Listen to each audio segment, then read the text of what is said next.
Stórkur sigur hjá okkur í dag. Hvað að skapa þarna? Það fyrst og fremst bara yfirburðar varnarleikur, held ég. Bara virkilega frábær vörn og góður sóknarleikur líka. Þannig ég held með hvernig við höfum spilað sókn í vetur að 75 stig hérna á kroppnum bara fínt. Vorum að spila smart bæði í vörn og sóknu og bara mjög vel gert í dag, mjög vel gert.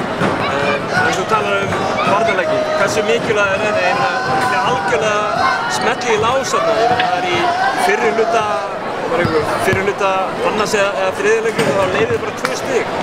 Hvað er þetta Defense Wins Championships pælingin eða?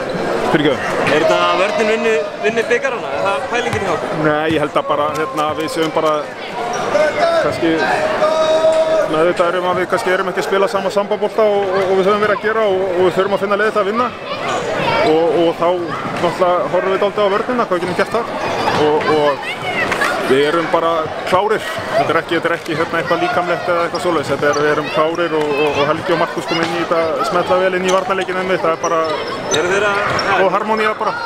Þið finnst þeir eru að koma vel inn í hópinn og leikinn hjá okkur? Já, mjög náttúrulegt. Mjög náttúrulegt. Eins og ég hef sagt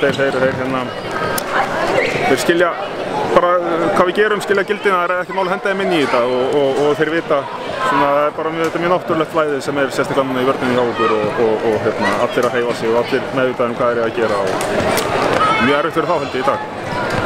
Maður sér það sérstaklega eins og á Helga kannski, hann er búinn að spila núna nokkra leiki með liðinu og hann er allan leikinn að reyna að segja mönnum til.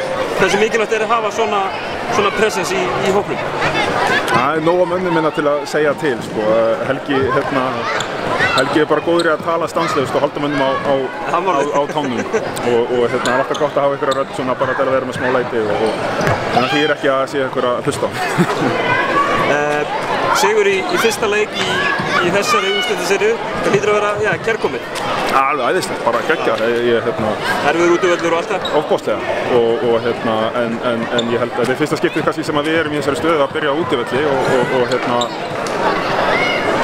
svona fyrstu viðbrögðin alltaf mjög mikil hamingja en svo vitum við að í raun skiptir þetta engu máli að við töpum síðan næsta leik þannig að það er kannski næsti leikur sem skiptir öllu máli að taka hann og þá erum við í toppmálunum. Ef við töpum honum þá erum við bara núlið sko.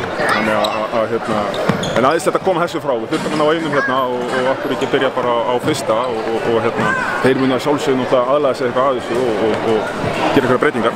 Þannig að við verðum bara að vera feskir á sunnudaginn.